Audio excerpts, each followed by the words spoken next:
So hey guys, welcome back to another video of my channel. आज की video में आप सभी का स्वागत है।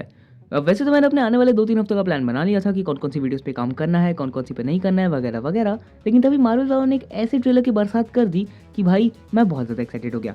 फाइनली दोस्तों, डेयरडेविल बॉर्न अगेन का ट्रेलर आ चुका है एंड यार क्या सही लग रहा है यार। मतलब तुम इसकी क्वालिटी देख के समझ सकते हो कि नेटफ्लिक्स वाले शो से भी ज़्यादा बेटर होने वाला है in terms of story and brutality.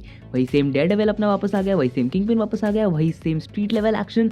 I am loving this. Trailer काफ़ी ज़्यादा सही था एंड जैसा कि हर ट्रेलर आने के बाद हम करते हैं, आज भी दोस्तों हम लोग इस ट्रेलर का ब्रेकडाउन करने वाले हैं। तो आज की वीडियो के अंदर दोस्तों मैं आप लोगों को डेयरडेविल बॉर्न अगेन के पूरे ट्रेलर का ब्रेकडाउन देने वाला हूं, जिसमें हम लोग दोस्तों इसके सारे डिटेल्स के ऊपर डिस्कस करेंगे और कौन कौन से नए कैरेक्टर्स आने वाले हैं, क्या क्या कहानी होने वाली है इसकी, सब के ऊपर डिस्कस करेंगे। कई काफ़ी क्रेजी होने वाली है वीडियो, तो इसको इंटरेस्ट जरूर देखना, अपने दोस्तों तक भी शेयर करना। और हाँ, डिस्क्रिप्शन में आपको नीचे लिंक मिल जाएगी मेरे इंस्टाग्राम अकाउंट की, तो वहाँ से जाकर मुझे इंस्टाग्राम में फॉलो कर लेना। वहाँ मैं डेली टू डेली अपडेट्स देता रहता हूँ। बिना किसी के दोस्तों चलिए शुरू करते हैं आज की धमाकेदार वीडियो को इंट्रो के साथ।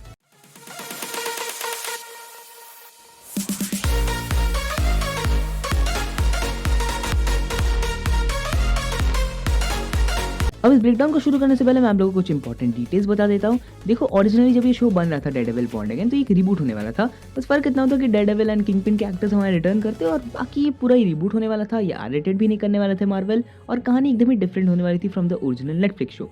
लेकिन फिर बाद में मार्वल वालों को जब ये रियलाइज हुआ कि वो कुछ बुरा कर रहे हैं, वो कुछ गलत बना रहे हैं, तब फाइनली उन्होंने अपने इस प्लान को स्क्रैप किया एंड शुरू से डेयरडेविल बॉर्न अगेन को चालू किया। अब दोस्तों ये डेयरडेविल बॉर्न अगेन बेसिकली कोई रिबूट नहीं बल्कि कंटिन्यूएशन होने वाला है नेटफ्लिक्स की डेयरडेविल सीरीज का। मतलब नेटफ्लिक्स की जो पूरी डिफेंडर्स वाली सागा थी वो सब अब MCU के अंदर कैनन हो चुकी है एंड जो डेयरडेविल का सीजन 3 वहां पर खत्म हुआ था, तो उसके बाद डेयरडेविल बॉर्न अगेन चालू हो रहा है। मतलब अब इसको टेक्निकली उसका सीजन 4 बता सकते हो। हमें यहाँ पर डेयरडेविल की कहानी आगे बताई जाएगी एंड मुझे पता है कि एक तरीके से खुशखबरी भी है, बिकॉज भाई वो शोज एपिक थे, वो शोज गोट थे।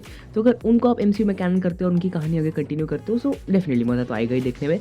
बट इसका एक डिसएडवांटेज भी, एक ड्रॉबैक भी है, और वो ये है कि डेयरडेविल बॉर्न अगेन एंजॉय करने से पहले आपको और मल्टीपल चीज़ों के बारे में जानना पड़ेगा। मतलब पहले आपको डेयरडेविल के 3 सीजन्स देखने हैं, फिर जेसिका जोन्स के 2 सीजन्स हैं, उसके बाद ल्यूक केज के 2 सीजन्स हैं, फिर आयरन फिस्ट के 2 सीजन्स हैं, फिर डिफेंडर्स का 1 सीजन हो गया, और फिर पनिशर के 2 सीजन हो गए।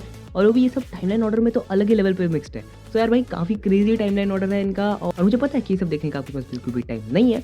तो टेंशन लेने की कोई ज़रूरत नहीं है गाइस, मैं आपका टाइम सेव कर दे रहा हूँ, बिकॉज ऑलरेडी मैंने चैनल पे मैंने एक वीडियो अपलोड कर रखी है जो कि बेसिकली डिफेंडर सागा को एक्सप्लेन करते हुए है। मुझे पता था कि बॉर्न अगेन का कहीं ना कहीं ट्रेलर आने वाला है, तो ये उस टाइम पर काम आएगा। इसीलिए दोस्तों मैंने अपने चैनल पे एक वीडियो बना रखी है जिसमें मैंने मार्वल के नेटफ्लिक्स डिफेंडर सागा को प्रॉपर्ली एक्सप्लेन कर रखा है, सारे कैरेक्टर्स कौन है, उनकी सीजन्स में क्या क्या कहानी चलती है। आपको ये शोज देखने की कोई ज़्यादा ज़रूरत नहीं है। अगर आप वो वीडियो देख लोगे तो आपके लिए और ज़्यादा ईजी हो जाएगा। इनफैक्ट अगर आपने ये शोज देख रखे हैं लेकिन आप भूल चुके हो, तो रिकैप के लिए भी आप मेरी वीडियो देख सकते हो। और ऐसी ही मैंने और भी काफ़ी सारी वीडियोस अपने चैनल पे बना रखी है जिसमें मैं मल्टीपल फ्रेंचाइजीज और सिनेमैटिक यूनिवर्सेस को एक्सप्लेन करता हूँ, ताकि आप लोगों की बेटर अंडरस्टैंडिंग के लिए। और इसकी पूरी प्लेलिस्ट मेरे चैनल पे है, तो प्लेलिस्ट और वीडियो दोनों की लिंक्स आपको नीचे डिस्क्रिप्शन में मिल जाएगी, जाकर चेकआउट जरूर करना। वीडियो को स्पेशली चेकआउट करना ताकि आप लोगों को डेयरडेविल को समझने में प्रॉब्लम ना हो। अब बढ़ते हैं ट्रेलर ब्रेकडाउन की तरफ। तो हमारे इस पूरे ट्रेलर में हमें बस दिखाया गया है कि मैट मर्डॉक यानी कि अपना डेयरडेविल एंड विल्सन फिस्क यानी कि अपना किंगपिन दोनों एक साथ बैठकर एक डाइनर पे बैठ के कॉन्वर्सेशन कर रहे हैं, और पूरा ट्रेलर इस कॉन्वर्सेशन को ही दिखाता है। और बस कुछ कट सीन्स के अंदर हमें कुछ डिफरेंट सीन्स दिखाए जाते हैं, इसमें मल्टीपल डिटेल्स है जिनको हम एक एक करके ब्रेक डाउन करेंगे। तो शुरुआत करते हैं इस डाइनर से ही। दोस्तों ट्रेलर की शुरुआत में हमें दिखाया जाता है मैट मर्डॉक एंड विल्सन फिस्क जो एक दूसरे के साथ आमने सामने बैठ के है इन द डाइनर, एंड वो एक दूसरे के साथ बात कर रहे हैं मल्टीपल चीजों के बारे में, और इनकी कॉन्वर्सेशन के थ्रू से हमें काफी सारी चीजें मालूम भी पड़ती है। अब एक छोटी डिटेल मैं आपको दे देता हूँ कि जो डाइनर हम लोग को इस सीन में दिखाया गया है, ये डाइनर बेसिकली डेयरडेविल के सीजन 2 में भी हम लोग को देखने को मिल चुका है, जिसमें डेयरडेविल ने बेसिकली अपनी इलेक्ट्रा के साथ व्हाटएवर उसको हम साइड रखते हैं। सबसे पहले दोस्तों किंगपिन के बारे में हमें काफी इंपॉर्टेंट डिटेल मालूम पड़ती है, और वो है कि now he is the mayor of New York city. Basically अगर आपने एको देखा हुआ है तो एको के लास्ट एपिसोड के पोस्ट क्रेडिट सीन में हमें देखने को मिला था कि किंगपिन अब बेसिकली मेयर के कैंपेन शुरू करने वाला है, एंड नाउ वो फाइनली न्यूयॉर्क सिटी का मेयर बन चुका है। And this is something really crazy, because comics में ऐसा पहले भी हो चुका है। एंड जब विल्सन फिस्क बेसिकली मेयर बनता है तो वो स्ट्रीट लेवल सुपर हीरोज की लगा देता है, लाइक वो अलग अलग रूल्स बनाता है जो कि स्ट्रीट लेवल सुपर हीरोज के लिए बहुत ही ज्यादा क्रेजी होते हैं, उनको सप्रेस कर देते हैं। एंड फिर उसके बाद इन स्ट्रीट लेवल सुपर हीरोज को जो है फेस करना पड़ता है किंगपिन के अगेंस्ट में, जो कि देखो क्योंकि अभी किंगपिन मेयर बन चुका है, this can be a very nice way to pull out many other street level characters like Spiderman. I mean देखो स्पाइडरमैन की कहानी ग्राउंडेड होने वाली है। आई नो स्पाइडरमैन 4 को लोग मल्टीवर्स कर रहे हैं, बट उसके बाद तो ग्राउंडेड होनी ही है। तो यार स्पाइडरमैन 5 और 6 के लिए काफ़ी अच्छा खासा बेस बिल्ड हो रहा है यहाँ पर। Now so Spiderman, Daredevil, Punisher और दूसरे अलग अलग स्ट्रीट लेवल कैरेक्टर्स के साथ टीम अप करके किंगपिन के अगेंस्ट में फाइट कर सकते हैं स्पाइडरमैन 5 एंड 6, बिकॉज कॉमिक्स के अंदर भी पहले ऐसा हो चुका है। एंड मुझे ऐसा लगता है कि एमसीयू के अंदर भी विल्सन फिस्क स्ट्रीट लेवल हीरोज की बजाने वाला है और वही कहानी हम लोग को आगे स्पाइडरमैन 5 और 6 में दिखाई जाएगी। लेकिन दोस्तों डेयरडेविल के बारे में तो हमें इससे भी ज्यादा क्रेजी डिटेल मालूम पड़ती है और वो ये है कि मैट मर्डॉक ने एक विजिलेंटी बनना छोड़ दिया है। मैट किंगपिन से कहता है कि उसे पता है कि Kingpin as a mayor system को गेम कर रहा है, लेकिन किंगपिन उसकी बात को काटते हुए उसे ये पूछता है कि तुमने विजिलेंटी बनना क्यों छोड़ दिया। इस पर मैट का जवाब होता है अ लाइन वाज क्रॉस्ड, और जब वो कहता है अ लाइन वाज क्रॉस्ड हमें एक शॉट भी दिखाया जाता है जिसमें डेयरडेविल का मास्क गिरता हुआ दिखता है। वैसे उसका राइट हॉर्न मिसिंग है, प्रॉब्ली टूट गया है, जो कि काफी स्मार्टली एक डी जैसा दिख रहा है, डी फॉर डेयरडेविल। ऑल्सो पीछे बैकग्राउंड में हम लोग काफी सारी एम्बुलेंसेस दिख सकते हैं, शायद कोई डेड बॉडी भी पड़ी हुई है। सो इससे हम लोग अंदाजा लगा सकते हैं कि शायद किसी की डेथ हो गई थी जिसकी वजह से कोई लाइन क्रॉस हुई होगी एंड डेयरडेविल ने डेयरडेविल बनना छोड़ दिया है। अब बेसिकली कुछ फैंस का कहना यह है कि जब मैट मर्डॉक ने बोला लाइन वाज क्रॉस्ड, वो बेसिकली मीन करना चाह रहा था कि क्योंकि उसने शी-हल्क के साथ किया था तो उसके बाद से मैट मर्डॉक ने जो है डेयरडेविल बनना छोड़ दिया। ओके, इंटरेस्टिंग थ्योरी है, बट हम शी-हल्क के ऊपर बात नहीं करेंगे, शी-हल्क को भूल जाते हैं। देखो जो लाइन क्रॉस की यहाँ पर बात की गई है इसके रिलेटेड मेरे पास दो थ्योरीज है, तो मैं आपको दोनों शेयर कर देता हूँ। पहला, ऐसा हो सकता है कि डेयरडेविल की हाथ से किसी मासूम की जान चली गई हो। अब देखो वैसे तो डेयरडेविल के पास कोई नो किल रूल वाला केस नहीं है, डेयरडेविल अपने विलन्स को मारता है, बट हो सकता है कि शायद कोई बच्चा होगा या शायद कोई मासूम होगा जिसे वो बचा रहा होगा, लेकिन उसके हाथों से उसकी मौत हो गई। सो लाइन वाज क्रॉस, जिसकी वजह से मैट मर्डॉक ने डेयरडेविल बनना छोड़ दिया है। वैसे अंधा दिखता थोड़ी है। दूसरा, जो कि थोड़ी बेटर थ्योरी भी है, वो ऐसा हो सकता है कि फॉगी नेल्सन की डेथ हो गई हो। अब देखो ट्रेलर में थोड़ा आगे हम लोग को एक शॉट दिखाया जाता है छोटा सा, इसमें हमें डेयरडेविल देखने को मिलता है, मतलब मैट मर्डॉक देखने को मिलता है। ओरिजिनली दोस्तों ऐसा प्लान किया गया था कि Foggy Nelson and Karen Page return नहीं करेंगे एंड इनके कैरेक्टर्स को ये लोग ऑफ स्क्रीन ही मार देंगे, बट अब क्योंकि यहाँ पर ये लोग रिटर्न कर रहे हैं, there is still a possibility कि इन कैरेक्टर्स में से किसी एक की तो डेथ होनी ही है। देखो मुझे ऐसा लगता है कि शायद फॉगी नेल्सन की डेथ हो जाएगी and this was the line which was cross. अब देखो मेरे पास इसके लिए कुछ प्रूफ्स भी है, जैसे ट्रेलर में आगे हम लोगों को शॉट्स में कैरन पेज काफी बार दिखाई जाती है अकेली, लेकिन फॉगी नेल्सन नहीं दिखता है। ऐसा हो सकता है कि शायद मैट मर्डॉक ने फॉगी नेल्सन को खो दिया होगा, जिसके पीछे क्या रीजन है उसके ऊपर हम लोग आगे बात करेंगे। जिसके बाद अ लाइन वाज क्रॉस, तो इसी वजह से उसने डेयरडेविल बनना छोड़ दिया, बट फिर उसके बाद शायद शहर में और भी अलग अलग कांड होंगे एंड डेयरडेविल को वापस आना पड़ेगा। उसके ऊपर हम अब भी बात करने वाले हैं आगे हम लोगों को मल्टीपल शॉट्स में मल्टीपल डिटेल्स जानने को मिलती है, तो मैं सबके ऊपर एक एक करके बात करने वाला हूँ। सबसे पहले हमें एक शॉट में दिखाया जाता है डेयरडेविल मतलब मैट मर्डॉक, जो कि बेसिकली किसी एक लड़की के साथ डांस कर रहा है और फिर उसके बाद बाथटब में शावर में कुछ तो चल रहा है। बेसिकली ये लड़की कोई और नहीं हेदर ग्लेन है। हेदर ग्लेन कॉमिक्स के अंदर भी मैट मर्डॉक की एक लव इंटरेस्ट रह चुकी है, और वैसे तो वो एक बहुत ही ज़्यादा माइनर लव इंटरेस्ट थी, बट हाँ ऐसा है। अब देखो वो वैसे मैट मर्डॉक को बहुत ज़्यादा पसंद करती थी, बट मैट ने उसके साथ रिलेशनशिप इसीलिए मेंटेन कर रखी थी क्योंकि वो बेसिकली एक बहुत बड़े इंडस्ट्रीज की बेटी थी एंड उसका कुछ ऐसे लफड़ा था मैट मर्डॉक को, मतलब कुछ चीज़ें चाहिए थी, तो इसी वजह से उसने एक रिलेशनशिप बनाई थी। तो ऐसा हो सकता है कि शो के अंदर भी वो हेदर ग्लेन को इसीलिए डेट करे बिकॉज उसको उसके फादर से कुछ इन्फॉर्मेशन चाहिए हो या कुछ होगा। वेल काफ़ी इंटरेस्टिंग है, बट एक बात ये भी याद रखना कि ये औरत डेयरडेविल की 5वीं लव इंटरेस्ट है। एमसीयू में अभी तक डेयरडेविल की ये 5वीं। छोड़ो यार, मैं कुछ बोलना ही नहीं चाहता हूँ। दोस्तों इसके बाद आगे काफी छोटी बट काफी सही डिटेल हमें दिखाई जाती है। बेसिकली एक पॉइंट पर हम लोग को देखने को मिलते हैं किंगपिन और वेनेसा जो कि एक दूसरे के साथ बैठे हुए हैं, वो खा रहे हैं एंड वो टोस्ट करते हैं। अब ये वाला शॉट इंपॉर्टेंट है। पहली बात तो वेनेसा, जिसको बेसिकली जो ये लोग पहले रिकास्ट करने वाले थे, लेकिन अब इसको रिकास्ट नहीं किया गया है। वही सेम एक्टर जिसने प्ले किया था इसको नेटफ्लिक्स वाले डेयरडेविल शो में, वो रिटर्न कर चुकी है एंड वो इस शो के अंदर भी वेनेसा का कैरेक्टर प्ले करने वाली है, यानी कि किंगपिन की अपनी लव इंटरेस्ट। दूसरा, क्योंकि अपने मेयर साहब के हाथ में भी एक रिंग देखने को मिली है, तो ऐसा हो सकता है कि ये दोनों एंगेज्ड है ऑलरेडी, या फिर इनकी शादी भी हो चुकी होगी शायद। तीसरा, ये जो छोटा सा सीन है इसके पीछे हम लोग को एक पेंटिंग देखने को मिल रही है जिसमें इसे खून के छींटे लगे हुए हैं। ये बेसिकली वही पेंटिंग है जहाँ से इन दोनों की रोमांस स्टोरी चालू हुई थी, यानी कि रैबिट इन द स्नोस्टॉर्म, जो कि हमें डेयरडेविल के सीजन 1 में दिखाया गया था। ऑल्सो इसमें जो खून के छींटे लगे हुए हैं ये डेयरडेविल सीजन 3 की कंटिन्यूटी को मेंटेन करते हुए है, बिकॉज सीजन 3 के एंड में मैट मर्डॉक अपना डेयरडेविल बन के जो है बेसिकली किंगपिन के घर में घुसता है, उसको बहुत ज़्यादा कूदता है, इतना ज़्यादा मारता है कि खून वो निकल जाता है और उसके पेंटिंग के छींटे एंड पेंटिंग पर दोस्तों खून के छींटे पड़ जाते हैं। तो हमें ऐसा देखने को मिलता है कि यहाँ पर किंगपिन ने बेसिकली उन खून के दागों को नहीं मिटाया। क्रेजी यार, मुझे पसंद आया ये। लेकिन अगला शॉट और भी ज्यादा इंटरेस्टिंग है क्योंकि हमें मैट मर्डॉक दिखाया जाता है पनिशर के साथ में। जी हाँ दोस्तों, अपना मैट मर्डॉक फाइनली पनिशर से मिलता है यार। पनिशर का भी रिटर्न हो गया है, जॉन मेंथल as Castle Frank Punisher. And इस सीजन के अंदर भी प्रोबेबली डेयरडेविल और पनिशर एक दूसरे के साथ टीम अप करने वाले हैं, जो कि काफी ज्यादा क्रेजी है। उसके बाद हम थोड़ा आगे बात करते हैं। अब ट्रेलर में आगे हमें काफी यूनिक शॉट देखने को मिलता है। इसमें हमें एक कैरेक्टर देखने को मिलता है जो कि सबवे में है और वो कुछ लोगों से फाइट कर रहा है। एंड थोड़ी देर बाद हमें एक और शॉट पे दिखाया जाता है जिसमें एक आदमी है कुछ व्हाइट कलर के कपड़े पहन के विद ब्लैक स्ट्राइप्स एंड एक लॉकेट पहन रहा है। This guy is a new superhero in the MCU and he's literally one of my personal favorites. अब देखो मुझे पता है कि तुम में से कुछ लोग थोड़ा कंफ्यूज हो गए, तुम में से कुछ लोग इसको व्हाइट वुल्फ बुला सकते हो, but he is actually white tiger. White tiger को मैं जानता हूँ फ्रॉम स्पाइडरमैन, मतलब जो हम लोग शो देखते थे बचपन में, अल्टीमेट स्पाइडरमैन, उस एनिमेटेड शो से। बेसिकली उस एनिमेटेड शो के अंदर हमें कैरेक्टर दिखाई जाती है जिसका नाम होता है व्हाइट टाइगर। एंड हाँ, मुझे पता है आप लोग कंफ्यूज हो गए बिकॉज यहाँ पर व्हाइट टाइगर मेल दिखाया गया है, वहाँ फीमेल थी। कॉमिक्स के अंदर बेसिकली व्हाइट टाइगर के काफी सारे इनकारनेशंस हैं। कॉमिक्स के अंदर जो पहला व्हाइट टाइगर होता है उसका नाम होता है हेक्टर अयाला, जो कि हमें इस शो के अंदर दिखाया जा रहा है। एंड एवा अयाला वो वाली थी जो हमें अल्टीमेट स्पाइडरमैन में दिखाई गई थी, जो कि बेसिकली इसकी बहन होती है।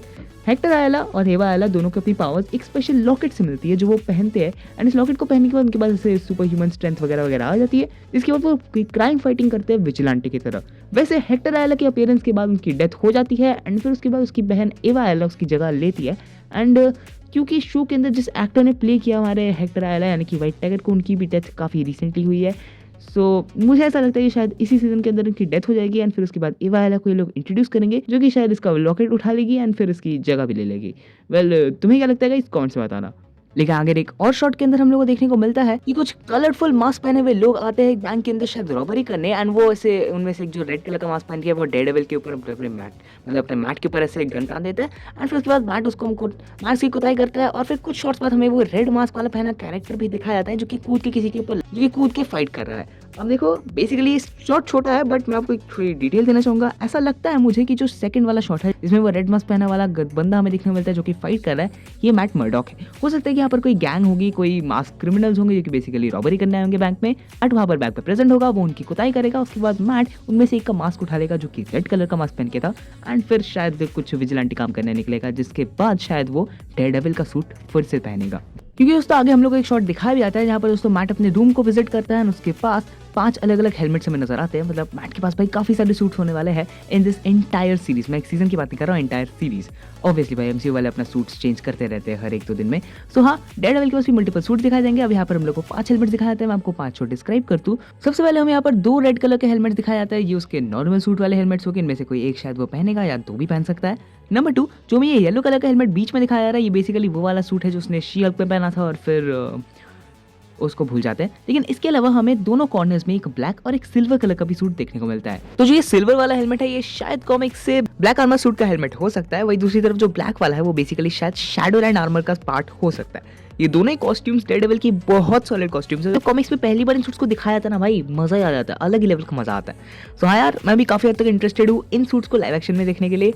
तुम्हारा क्या कहना है इस कमेंट्स बताना। आगे एक और काफी इंटरेस्टिंग कैरेक्टर शो का हमें दिखाया जाता है जो कि है बुलजाई, जो कि इससे पहले सीजन 3 में देखने को मिला था। एंड अब हमें यहाँ पर बुलजाई देखने को मिल रहा है। सीजन 3 के पोस्ट क्रेडिट सीन में हमने देखा था कि बुलजाई के ऊपर एक सर्जरी चल रही थी आफ्टर द अटैक। एंड शायद अब वो थोड़ा सा हील कर चुका है या कर रहा है, क्योंकि इसकी कमर पे हमें ऐसे पट्टी वगैरह देखने को मिल रही है।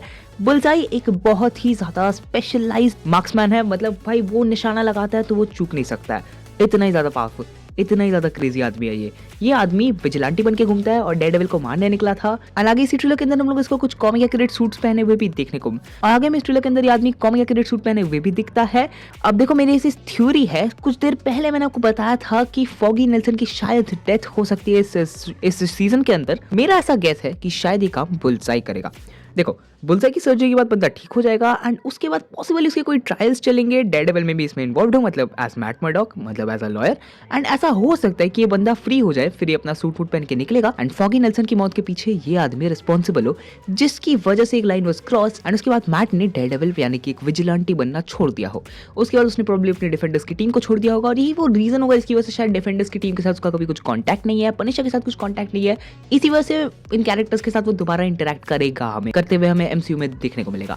Now, लेकिन सिर्फ बुलजाई एक लौता ऐसा विलन नहीं जो कि यहाँ पर इंपॉर्टेंट है, क्योंकि यहाँ पर एक और कैरेक्टर भी आता है जिसके बारे बताने के बाद मैं आपको थोड़ा सा स्टोरी के बारे में बताने की कोशिश करूंगा, और ये कैरेक्टर है मूस का। अब बेसिकली इस सीजन का मेन विलन होने वाला है मूस, जो कि बेसिकली डेयरडेविल का कॉमिक्स के अंदर भी बहुत ही ज्यादा खतरनाक विलन है। मूस, इसको काफी हद तक भाई कॉमिक एक्यूरेट बनाया गया। I am loving his look. This guy is literally a psychopath. Comics के अंदर ये लोगों का खून करता है एंड ये पेंटिंग्स बनाता है ग्राफिटी वाली, लेकिन वो पेंटिंग्स भी अपने विक्टिम के खून से बनाता है। ड्राइंग पूरे ट्रेलर के अंदर हम लोग काफी बार इस बंदे को ड्राइंग्स करते हुए देखते हैं एंड मारते हुए भी देखते हैं लोगों को। एक सीन में हम लोगों को काफी सारी बॉडी झूलती हुई दिख रही है, ये मूस का ही काम है जो कि वो कॉमिक्स में भी करता है। इसके अलावा एक छोटी सी सीक्वेंस के अंदर हम लोग देखते हैं कि किसी के अंदर कुछ तो घुसा रहा है। ये बेसिकली कोई किसी विक्टिम के उसने भी मारा होगा और उसकी बॉडी के अंदर ये पाइप घुसा रहा होगा जिससे ये ब्लड ड्रेन करता है एंड उससे वो अपनी पेंटिंग्स बनाता है, जो कि हम लोग क्लियरली काफी सारी पेंटिंग्स दिख रही है, इंक्लूडिंग एक स्पाइडरमैन की है, एक पनिशर की है एंड एक और सीन में हम लोग एक किंगपिन की पेंटिंग उसको बनाते हुए देख सकते हैं, जो कि क्लियर फोरशैडो कर रहा है कि मूस किंगपिन को तो कतई पसंद नहीं करता as a mayor and probably Kingpin भी पसंद नहीं करता। मूस की एक और खास एबिलिटी की बात करूँ तो ये बंदा ना केवल सिर्फ एक साइकोपैथ है बल्कि इसके पास एक छोटी सी सुपर पावर है और ये है कि आसपास आने वाले रेडार सेंस को अब्सॉर्ब कर सकता है। एंड रेडार सेंस किसकी पावर्स है? डेयरडेविल की। Obviously Daredevil without radar sense कुछ भी नहीं है, वो रेडार सेंस के थ्रू से देखता है एंड उसी रेडार सेंस को अब्सॉर्ब करता है अपना muse, which makes Moose literally blind for Daredevil। मतलब Moose सामने आती भाई Daredevil पूरी तरीके से ब्लाइंड हो जाता है। I am not sure whether वो शो के अंदर इसको यूज कर रहे हैं या नहीं, बिकॉज यहाँ पर तो भाई Daredevil भाई Moose की पूरी कुताई कर रहा है, बट शायद कर भी सकते हैं। लेकिन जो हमने अभी Moose की बात की, ये काफी हद तक शो और उसके आने वाले फ्यूचर की स्टोरी का इनको फोरशैडो भी कर रहा है। देखो हमें यहाँ पर मल्टीपल विजिलेंटीज देखने को मिल रहे हैं, वो मास्क पहने कुछ क्रिमिनल्स हमें पहले देखने को मिले थे, उसके बाद Moose आ गया, फिर उसके बाद बुल्सआई आ गया एंड किंगपिन को विजिलेंटी बिल्कुल भी पसंद नहीं है। अब मैंने आपको थोड़ी देर पहले जो आपको बताया था कि किंगपिन कैसे मेयर बनने के बाद कॉमिक्स के अंदर स्ट्रीट लेवल सुपर हीरोज की लगा देता है, हो सकता है इस शो के अंदर मतलब शायद इसी सीजन के अंदर जो ये इवेंट्स चलेंगे, पहले मूस उसके लिए खतरा बनेगा बिकॉज हमने देखा ही है कि वो पेंटिंग बना रहा था, तो वो तो पसंद करता नहीं किंगपिन को, इसलिए किंगपिन भी शायद उसे पसंद नहीं करेगा। फिर इसके बाद शायद बुल्सआई भी आएगा, उसकी भी अलग अपनी दुश्मनी अपनी किंगपिन के साथ, फिर डेयरडेविल तो है ही, पनिशर भी है, शायद स्पाइडरमैन भी आगे बन जाएगा। कुल मिला के किंगपिन के accordingly street level super heroes और विजिलेंटीज उसको कतई पसंद नहीं होंगे एंड ऐसी चीज़ों को स्टॉप होना पड़ेगा, मतलब ऐसे स्ट्रीट लेवल विजिलेंटीज की वो पूरी तरीके से अगेंस्ट हो जाएगा एंड तब जाकर वो पॉसिबल इनके लिए एक बड़ा थ्रेट बनेगा, जो कि हमें आगे जाकर कुछ मूवीज में शायद स्पाइडरमैन 5 या 6 में दिखाया जाएगा, जो कि इसे एक स्ट्रीट लेवल हीरोज का थानोस इजीली बना देता है। एनीवेज दोस्तों, आज की वीडियो को यहीं पर ही रैप अप करता है। होप आप लोग को वीडियो पसंद आई होगी, पसंद आई तो लाइक करना, चैनल को सब्सक्राइब करना, बेल आइकन को भी जरूर दबाना। मैं मिलता हूँ अगली वीडियो में, गुड बाय। और हाँ, आपके क्या थॉट्स है ये भी कमेंट्स में डेफिनेटली बताना।